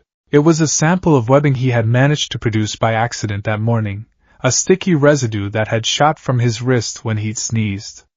It was mortifying, but it was also proof. It's a new biocable I've been synthesizing, he said, pushing the dish across the workbench. Based on spider silk. It's incredibly strong, but I need a way to pressurize it in a cartridge and project it. Mei picked up the dish, her goggles sliding down over her eyes. She peered at the filament, her expression shifting from manic glee to genuine, professional awe. Whoa, the weave on this, the protein structure. Midoriya, this is genius. The tensile strength must be off the charts. Where did you get the formula? I analyzed the silk of the spiders from the Yayorozu Institute field trip. He lied smoothly, the practice making it feel almost natural. And reverse-engineered a synthetic version. Reverse-engineered it in a week? You're not just a hero course kid, you're a mad scientist. I love it. Mei cackled, her mind already working, sketching designs in the air with a greasy finger. Okay, I can help. A pressurized cartridge system is easy. The hard part is the nozzle mechanism, getting the fluid to polymerize instantly on contact with air.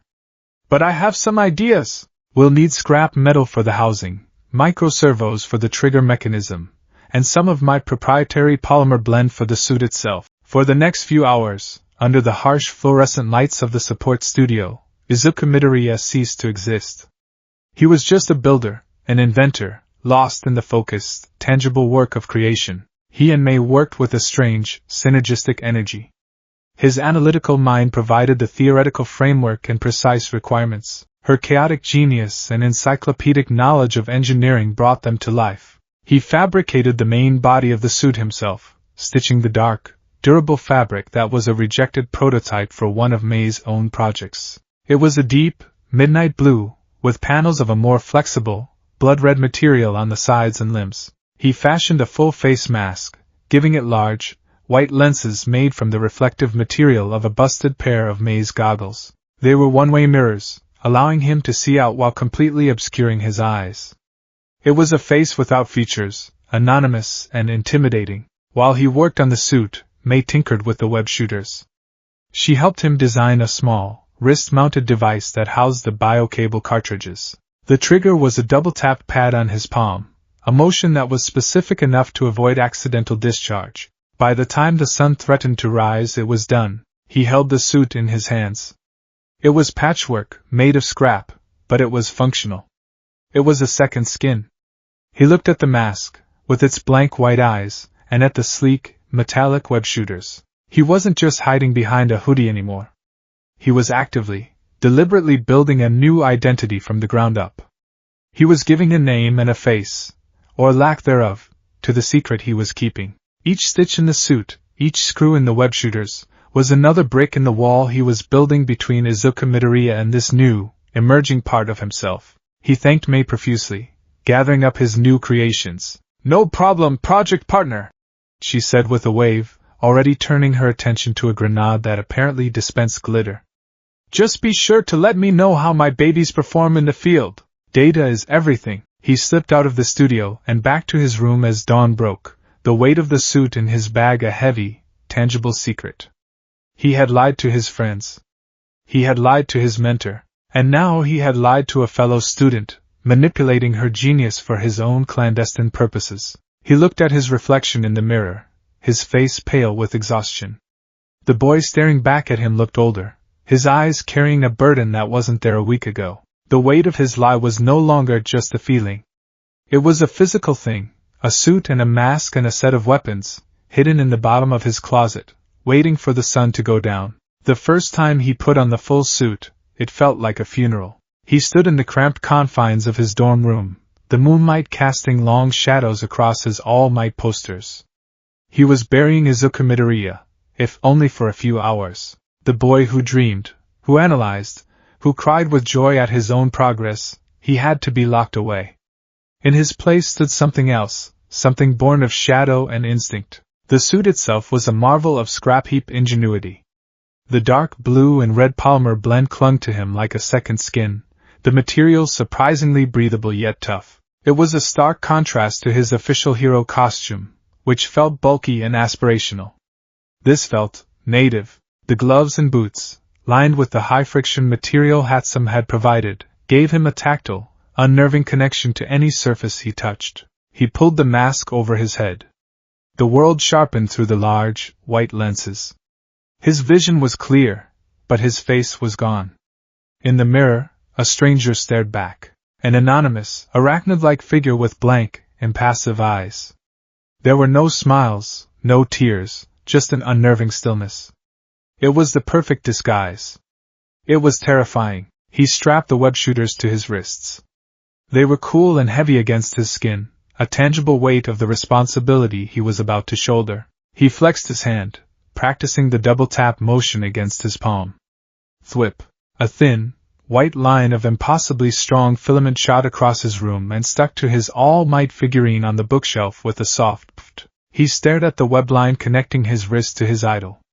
The symbolism was so stark, so painfully on the nose, that a bitter laugh almost escaped his lips. Here he was, literally tethering himself to the symbol of his dreams while simultaneously betraying everything that symbol stood for. With a flick of his wrist, the web dissolved into a fine powder, just as Hatsum had designed it to do after an hour.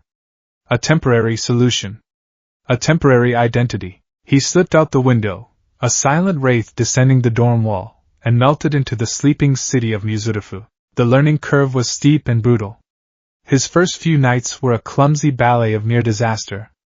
Swinging, he quickly learned, was not the effortless, graceful arc he had experienced in his fever dream. It was a terrifying calculation of physics, momentum, and timing. His first swing ended with him misjudging the trajectory and slamming face first into a brick wall, the impact jarring his teeth. The suit's padding saved him from a concussion, but not from the humiliation. His second attempt saw him overshooting his anchor point, the web line going slack as he plummeted 2 stories before managing to fire another line and catch himself just feet from a dumpster full of garbage bags. He learned through pain. He learned that he couldn't just rely on the powers, he had to use his mind. His analytical brain, the one that broke down hero quirks, began to break down the city's architecture. He started seeing the world not as streets and buildings, but as a 3-dimensional lattice of anchor points, trajectories, and rebound surfaces. He learned to use his momentum, to chain swings together, to transition from a vertical wall run to a horizontal swing in one fluid, breathtaking motion, and he began to fight crime. He started small. He followed the hum of his spider sense, the psychic compass that unerringly pointed him toward trouble. A purse snatching in a crowded market. He descended from above, snagged the thief's ankles with a web line, and left him dangling upside down from a lamppost for the police, his pockets emptied onto the pavement below. A group of wannabe thugs trying to hotwire a car. A quick series of web shots gummed up the door locks and pinned their hands to the vehicle until the authorities arrived. A couple of drunks starting a brawl outside a bar. A carefully aimed webnet wrapped them both up in a sticky, non-violent cocoon. He was fast. He was silent. He was gone before anyone could get a clear look at him. He never threw a real punch unless absolutely necessary. He relied on his webs, his agility, and the element of surprise. He was a ghost, a whisper, a fleeting shadow in the corner of your eye. But in a city of heroes and villains, a city constantly under the media microscope, you can't stay a ghost for long. The whispers started on the internet. In the hero sighting forums and on the Musitifa city message boards, fragmented accounts began to appear. User LACat22, weirdest thing happened last night. Saw some creep trying to break into the vending machines near the station. Before I could even call the cops, this thing dropped from the roof. All blue and red. Wrapped the guy in what looked like thick, white strings and was gone. Anyone else see this? User QuirkWatcher88, replying to @LACat22, dude. Yes. I got a blurry pic on my phone. Saw him stop a mugging near Tacoba Municipal. Moved like crazy, stuck to a wall. New hero debut? His costume is kinda basic though. User ProHeroFanGRL, that's no hero. Unregistered quirk usage is vigilantism. It's illegal. This guy is no better than Stain, just with a less murdery gimmick. The name came next. A minor news blogger, trying to make a name for herself, compiled the sightings. She noted the webbing, the acrobatic movements, the wall crawling. She dismissed the stringer and web guy as too lame. In a headline that would change Izuku's life, she dubbed him the Amazing Spider-Man, Musitifa's new vigilante menace. The name stuck. Spider-Man. It felt foreign on Izuku's tongue. It wasn't a name he had chosen. It had been given to him, forged in the crucible of public speculation. It felt less like a hero name, and more like a police sketch description. It solidified the identity, gave it a weight and a reality he hadn't intended. He wasn't just a boy in a suit anymore. He was Spider-Man. The attention brought scrutiny, not just from online forums, but from the pro-heroes and the police. Reports of his activities, initially dismissed as hoaxes, became too frequent to ignore. He was a problem. He was an unregistered variable operating outside the system, and the system did not like variables. This new reality came crashing into his life during his homeroom class. Shota Aizawa stood before Class 1A, his expression even more weary than usual. On the large holographic screen behind him was a grainy, zoomed-in photo. It was a blurry shot of a red and blue figure clinging to the side of a building, the white lenses of the mask reflecting the city lights. It was a picture of him. Izuku's blood ran cold. He felt a wave of nausea so intense he had to grip the sides of his desk to keep from swaying. He was looking at his secret life, displayed for his entire class to see. Some of you may have seen the news reports. Aizawa began, his voice a low, dangerous monotone. For the last 2 weeks, this individual has been operating illegally in our city. The media has nicknamed him Spider-Man. Let's be perfectly clear, he is not a hero. He is a vigilante. He gestured to the screen. His quirk appears to be multifaceted.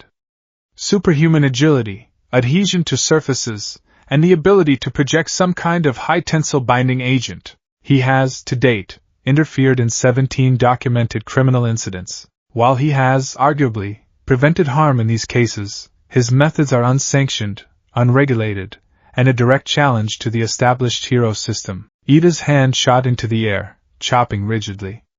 Sir! This is an egregious breach of the law. This Spider-Man must be apprehended and made an example of. Unlicensed quirk usage undermines the very foundation of our heroic society. He's kinda cool though. Kaminari whispered to Siro, earning a sharp glare from Aizawa that silenced him instantly. Aizawa's tired eyes swept across the room, and for a terrifying second, Izuku felt like they lingered on him. The problem with vigilantes, he continued, his voice dropping, is not their intent, it is their lack of accountability. They are not trained. They are not insured. They do not answer to any authority. A mistake made by a pro-hero is investigated. A mistake made by a vigilante can result in collateral damage, civilian injury, or worse, with no one to hold responsible. They are a liability. A ghost in the machine. Every word was a perfectly aimed dart, striking Izuku's conscience. He had to sit there, his face a mask of neutral interest, while his teacher systematically dismantled the very thing he was doing every night. He felt Uraraka's concerned gaze on him, and realized he was gripping his desk so hard his knuckles were white. He forced his hands to relax, his heart a frantic drum against his ribs. Your task for this week's ethics class, Aizawa concluded, will be to write an essay on the legal and ethical ramifications of vigilantism, using this Spider-Man as your case study. I want you to analyze the line between heroism and lawbreaking.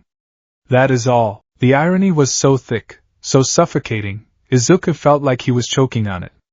He, Izuku Midoriya, had to write an essay condemning the actions of him, Spider-Man.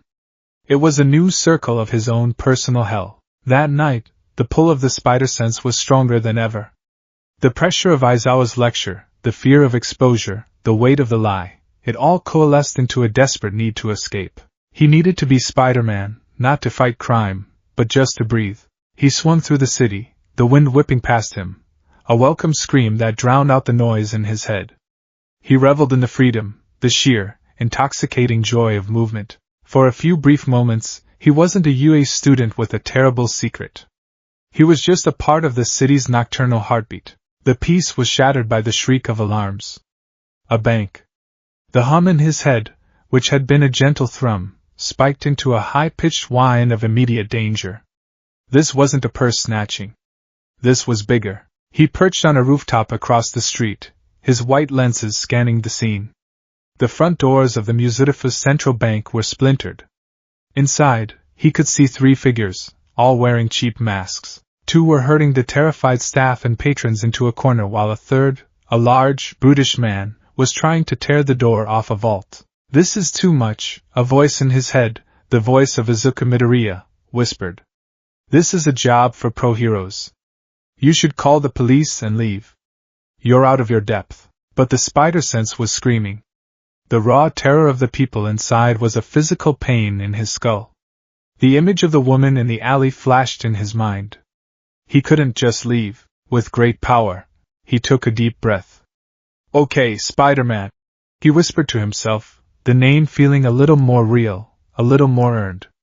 Let's get to work. He didn't go in the front. He circled around, scaling the sheer glass and steel wall of the bank with silent ease. He found a maintenance hatch on the roof and slipped inside, dropping into the building's ventilation system. He crawled through the cramped, dusty shafts, his senses guiding him, until he was directly above the main lobby. Through a grate he saw the scene below. The large thug had managed to rip the vault door from its hinges with a sickening screech of metal. His quirk was clearly some kind of brute strength enhancement. The other 2 were armed with what looked like black market stun guns. Okay, plan?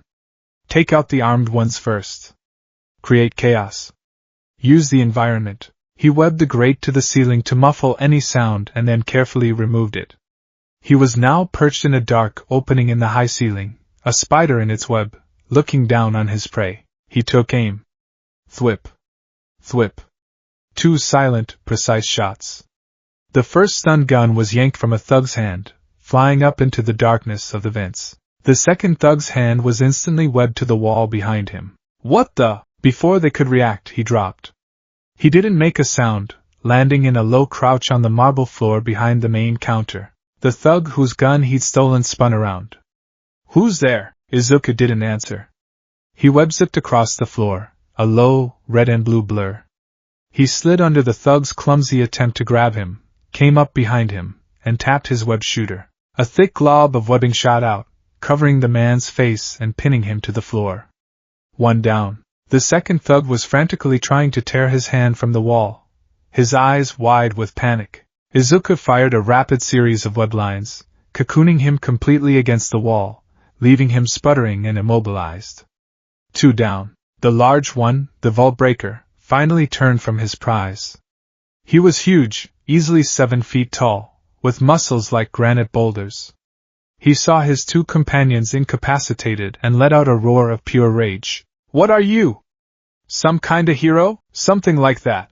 Izuku's voice came out, filtered through the mask, sounding deeper and more confident than he felt. The brute charged, his footsteps shaking the floor. Izuku didn't try to meet him head-on. That was suicide. He leaped, flipping straight over the man's head, and landed lightly behind him. As the brute turned, Izuku fired 2 web lines at his feet. The man, not expecting the sudden resistance, tripped and went down with a floor-shaking crash. He was effective. He was controlled. But he was also inexperienced.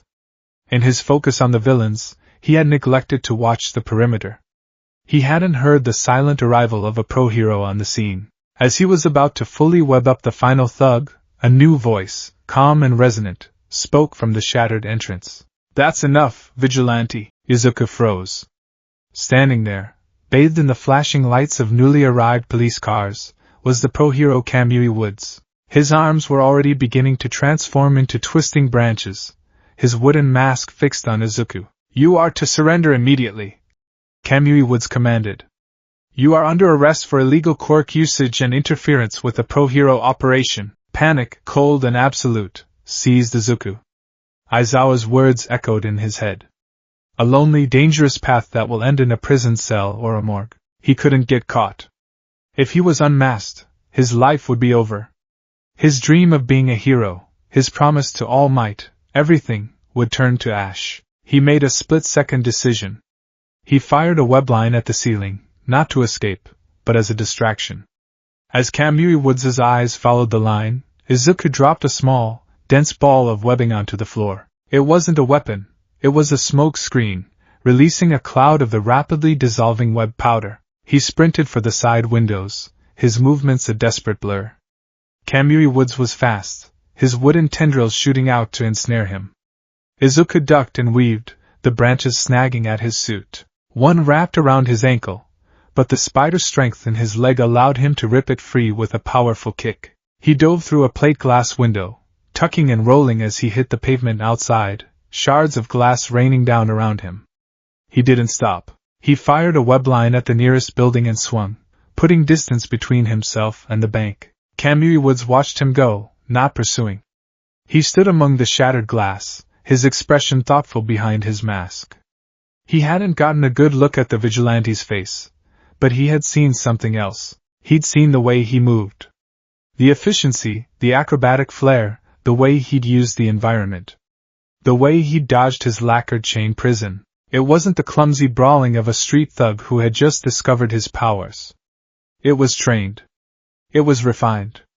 The raw power was new, but the instincts were practiced. "He moves like a hero in training," Kamui muttered to himself as a police detective approached. Detective Naomasa Tsukachi, a man whose quirk allowed him to know when someone was telling the truth, surveyed the scene.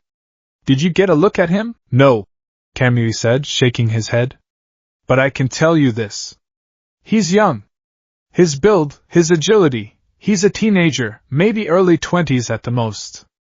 And he's had some kind of formal combat training. He's not just some random upstart." Tsukachi looked at the webbed-up villains, then at the disappearing silhouette of Spider-Man against the night sky. The noose, which Izuku thought he had escaped, was in fact just beginning to tighten. He was no longer just a rumor on the internet. He was now a person of interest, a ghost with a growing file, and the best heroes and detectives in the city were starting to hunt him in earnest. Izuku Midoriya had just made his first real enemy, and it wasn't a villain, it was the very system he dreamed of joining. The aftermath of the bank heist was a double-edged sword. In the shadowed corners of the city, Spider-Man's reputation exploded. He was no longer a ghost story or an internet rumor. He was real. The news ran grainy security footage of him dismantling the 3 robbers with an almost balletic efficiency before his clash with Kamui Woods. He was hailed by some as a hero of the people, a refreshing antidote to the media-saturated, bureaucratic world of pro-heroes. He was a symbol of raw, unvarnished justice. But within the walls of UA, that same footage was a death knell. Izuku was forced to watch it in class, his own clandestine battle dissected by Principal Nizu as a case study in unconventional quirk application and its societal dangers. He sat there, his heart a block of ice in his chest, as his classmates debated his actions. His spatial awareness is incredible, Momo noted, her analytical mind at work. To engage 3 opponents in a complex environment, while managing crowd control, it suggests a high level of intelligence. He's a coward! Bakugo snarled, slamming a fist on his desk. He ran from a real pro. All that flashy crap means nothing if you can't stand your ground. Izuku said nothing. He just absorbed the praise and the condemnation, each word a fresh turn of the screw in his psyche.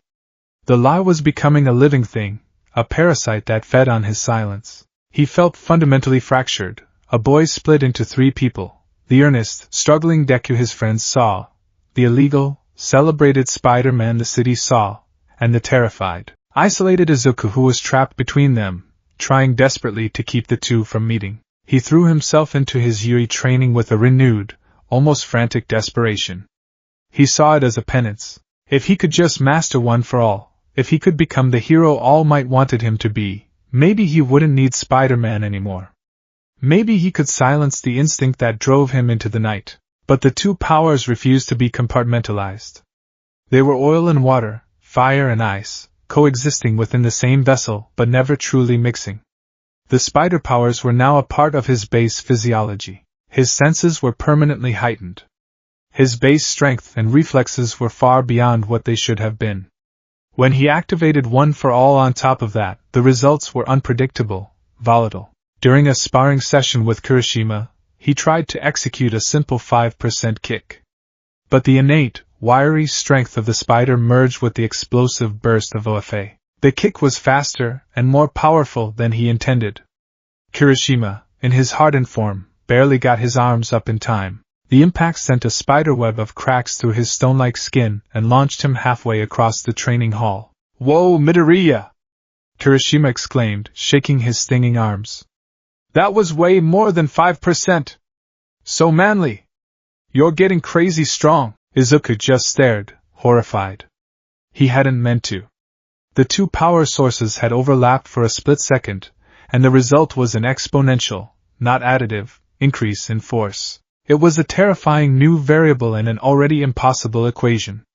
He was losing control not just of his life, but of his own body. It was during this period of intense internal conflict that a new player stepped onto the stage of Muzurifu, a villain who would inadvertently become the catalyst for Izuku's breaking point. He called himself Charade.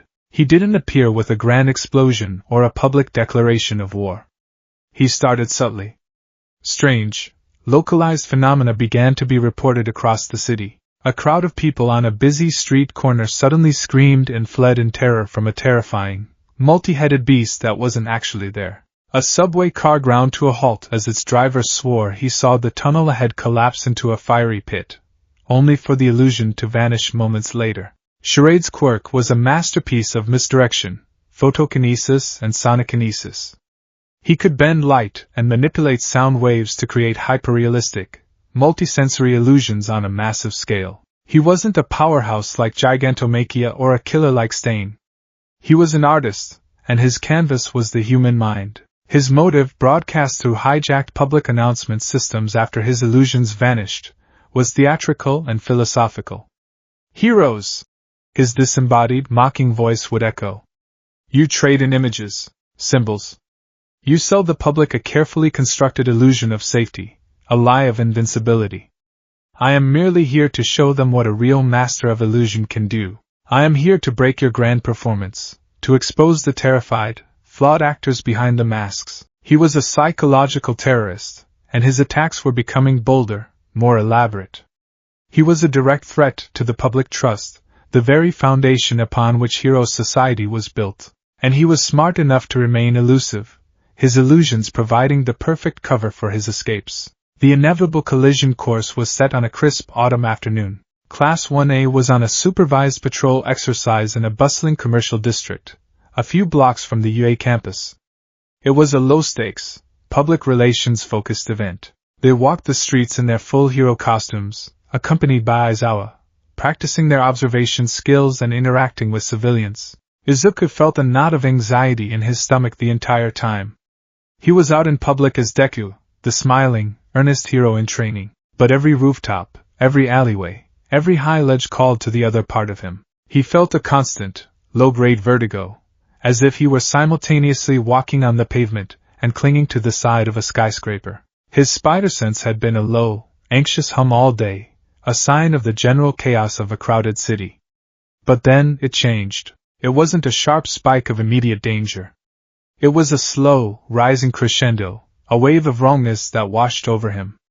The air seemed to shimmer, the sound of the city seemed to warp, the cheerful chatter of shoppers taking on a strange, discordant echo. He looked up. A 20-story office building down the street, the Kamino Tower, seemed to be rippling. The glass and steel facade undulated as if it were made of water. "Mr. Aizawa!" Izuku shouted, pointing. "Look!" Before Aizawa could even turn, the illusion hit them with its full force. The sound of a tremendous, groaning crack echoed through the street, not a real sound, but a perfectly crafted auditory illusion piped directly into their ears. The image of the Kamino Tower fractured. Massive cracks, glowing with an internal, hellish light, spread across its surface. It appeared, for all intents and purposes, to be on the verge of a catastrophic structural collapse. Panic erupted. The street, moments before a scene of peaceful commerce, became a sea of screaming, stampeding civilians. "It's an illusion!" Aizawa yelled, activating his own quirk, his eyes glowing red as he scanned the area for the source. "Everyone, stay calm! It's not real!" But Charade was clever. His quirk wasn't a single, continuous effect Aizawa could erase. It was a series of projected light and sound packets, a technological and biological light show that, once started, played out like a recording. Aizawa's erasure could stop him from creating new illusions, but it couldn't stop the one already in progress. And then, Charade escalated his performance from illusion to reality. A deep, resonant boom shook the very ground beneath their feet, a real sound this time, not a trick. A plume of genuine smoke and debris erupted from the base of the Kamino Tower. From his hidden perch, Charade had used his illusion of collapse as cover to detonate a series of precisely placed, low-yield explosives around the building's primary support columns. He hadn't aimed to level the building, but to critically destabilize it. The illusion vanished, and the horrifying reality was revealed. The Kamino Tower was no longer just appearing to collapse. It was collapsing, albeit in slow motion. It began to groan and tilt, shedding glass and concrete onto the street below. "This is not a drill!" Aizawa's voice was grim, all traces of weariness gone, replaced by the sharp command of a veteran hero. "Evacuate the civilians! Create a perimeter! Ida, Uraraka, coordinate the crowd! Kirishima, Bakugo, Yayorozu, run interference on the falling debris. The rest of you, search for anyone trapped near the base." The students of Class 1A, trained for exactly this kind of crisis, sprang into action. Ida's engines roared as he directed people away from the danger zone. Uraraka tapped large chunks of falling concrete, making them float harmlessly. Kirishima and Bakugo used their powers to blast and shield, destroying debris before it could hit the ground. Izuku, as Deku, moved with them. He activated full cowling, the green lightning of one for all enveloping him. He darted through the panicking crowds, pulling people from the path of falling rubble, his mind racing. He could feel the building's groans through the soles of his feet, a sickening, grinding protest of tortured steel. But his two senses were at war. His eyes, the eyes of Deku, saw the macro problem, the tilting tower, the large pieces of debris, the screaming crowds. But his spider sense was a chaotic, agonizing flood of micro-information. It was 1,000 tiny screams in his head. Woman trapped under a hot dog cart to your left. Child about to be hit by a shower of glass from the 10th floor. Structural support beam on the 5th floor about to give way. Man with a broken leg 30 feet ahead. It was too much. He was trying to be Deku, the single-minded symbol of hope, but the spider sense was pulling him in a dozen different directions at once. He saved the woman from the hot dog cart, but in doing so, he was a second too late to stop a piece of rebar from clipping a man's shoulder. The failure was a physical blow. The pro-heroes began to arrive, Death Arms, Endeavor's sidekicks, and others, but the situation was too chaotic. The building was a death trap, shifting and groaning, and there were still dozens of people inside, office workers who hadn't been able to get out in time. Their terrified screams echoed from the shattered windows. The heroes on the ground couldn't get to them all. The structure was too unstable to enter safely. Izuku stood at the base of the tilting tower, looking up. He could hear them. He could feel their terror through his spider sense, a chorus of despair that was driving a spike of ice into his brain. He saw a group of people huddled on a balcony on the 12th floor, the section of the building groaning, about to shear off completely. The heroes were focused on a larger collapse on the other side. No one was going to get to them in time. In that moment, Izuku Midoriya faced a terrible, absolute certainty. One for all was not enough. As Deku, he could maybe make a powerful jump, save one or two of them. But he couldn't get them all. He wasn't fast enough, he wasn't precise enough. The power was too blunt, too explosive for this kind of delicate, multi-target rescue. Spider-Man, however, could do it. With his webs, he could create a safety line. With his agility and wall crawling, he could navigate the treacherous, shifting surface of the building. He could reach them, but he was here as Deku. His costume, his identity, was public. If he suddenly started shooting webs from his wrists and sticking to walls, his secret would be blown wide open in the most spectacular way imaginable. Every camera in the city was pointed at this building. All Might, his classmates, the world, everyone would see. Choose, a voice in his head hissed. Deku or Spider-Man? The promise or the rescue? He looked at the terrified faces on the balcony, their forms silhouetted against the sky. The building gave another horrifying lurch. The balcony began to crack. There was no choice. Not really. I have to save them, he whispered, the words a prayer and a verdict. He had never tried it before. He had always kept the powers separate, terrified of what would happen if they mixed. But now, he had no other option. It was a desperate, terrifying gamble. He took a deep breath, and for the first time, he didn't suppress one power to use the other. He called on them both. He reached for the roaring furnace of One for All and the humming, electric web of the spider sense, and slammed them together. The result was a cataclysm. The world didn't just sharpen, it shattered. If One for All was a furnace, and the spider sense was a sensitive psychic antenna, then he had just thrown the furnace directly into the antenna. The power of OFA supercharged his spider powers to an impossible degree. The low, anxious hum in his head became a physical, deafening roar, a psychic tsunami of pure sensory data. It was no longer just a warning system. It was a direct, unfiltered feed from the universe's nervous system, and it was all being mainlined directly into his brain. He felt everything. He felt the metallic stress in every single rivet in the building's frame. He felt the microscopic vibrations of the cracking concrete. He felt the desperate, panicked heartbeats of every single person trapped inside, not as a vague sense of dread, but as individual, pounding drums. He could feel the frantic pulse of a woman on the 5th floor, the terrified, shallow breathing of a man on the 17th. He could sense the exact trajectory of every mote of dust falling around him. He felt the city's magnetic field, the hum of the power lines, the frantic firing of his own neurons. It was a billion voices screaming at him at once. It was the agony of omniscience without the capacity to process it. A white-hot fire of pure information seared through his mind, threatening to burn his consciousness to ash. His body moved on pure, horrifying instinct. The green lightning of full cowling erupted around him, but it was different. It was wilder, more chaotic, arcing not just around his body but visibly crackling and snapping in the air. He pushed off the ground, and the combined strength of a 5% smash and his spider powers didn't just launch him. It was like a cannon shot. He wasn't jumping. He was a human missile, a blur of green lightning and red and blue costume. He hit the side of the building and clung to it, his hands and feet digging into the steel paneling, the metal groaning under the impossible force. He didn't climb, he ran. He sprinted vertically up the side of the collapsing tower, a gravity-defying meteor. His web shooters fired, not with conscious thought, but as an extension of his will. Lines of white filament shot out, not as single strands, but as complex, rapidly woven nets. He wasn't just swinging, he was building, creating a safety net below the crumbling balcony, anchoring it to more stable sections of the building with an engineer's impossible, instinctive precision. He reached the 12th floor balcony just as it sheared away from the main structure.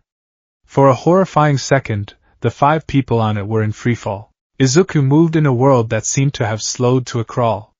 He leaped from the wall, firing 5 separate web lines in the space of a single heartbeat, each one connecting perfectly to a different person, anchoring them, stopping their fall just above the safety net he had just created. He landed among them on the web, the lightning still crackling around him. "It's okay.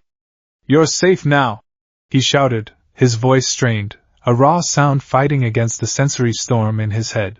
He helped them, one by one, move from his rescue net to the waiting arms of the pro-heroes on a nearby rooftop. He had done it. He had saved them. But the price was immense. The moment the last person was safe, the moment the immediate danger had passed, the dam holding back the sensory flood broke completely. The psychic roar intensified, now accompanied by a blinding, strobing white light that consumed his vision. The sounds of the city, the heroes, the sirens, it all merged into a single, piercing shriek. Arg! A scream of pure agony was torn from his lungs. He clutched his head, his fingers digging into the sides of his mask. The white lenses of his Deku costume seemed to glow with the internal firestorm. He felt a hot, wet trickle from his nose and ears. Blood. The sensory overload was causing physical damage. His brain was literally bleeding from the strain. He stumbled back, away from the other heroes, his body convulsing. He couldn't see. He couldn't hear. He was blind, deaf, and drowning in a sea of silent, psychic noise. He had to get away. He had to hide. He fired a webline blindly, relying on the screeching of his overloaded senses to guide him. He swung away from the rescue scene, his movements ragged and desperate. He crashed through the window of a nearby, evacuated building, landing in a shower of glass in an empty office. He collapsed to the floor, his body rebelling against the impossible fusion he had forced upon it. The green lightning of One for All sputtered and died, and the psychic screaming in his head slowly, agonizingly, began to recede, leaving behind a throbbing, pounding silence. He lay there, curled in a fetal position on the floor, surrounded by shattered glass. He was blind. He was deaf. His head felt like it had been split open with an axe. He could taste the coppery tang of his own blood. He had saved the day. He had saved 5 people who would have otherwise died. But the experiment was a catastrophic success. He had his definitive, agonizing proof. He could be Deku, the wielder of One for All. He could be Spider-Man, the agile, web-slinging vigilante. He could even, in moments of desperation, use their powers in tandem. But he could not be both at the same time. The powers were fundamentally, violently incompatible. The fusion was a self-destruct sequence. To choose one was to suppress the other. To choose both was to destroy himself. Lying broken in the darkness, Izuku Midoriya understood. The 2 sets of footprints he had been leaving were not parallel paths. They were a fork in the road, and he was standing at the crossroads, shattered and bleeding, with an impossible choice ahead of him.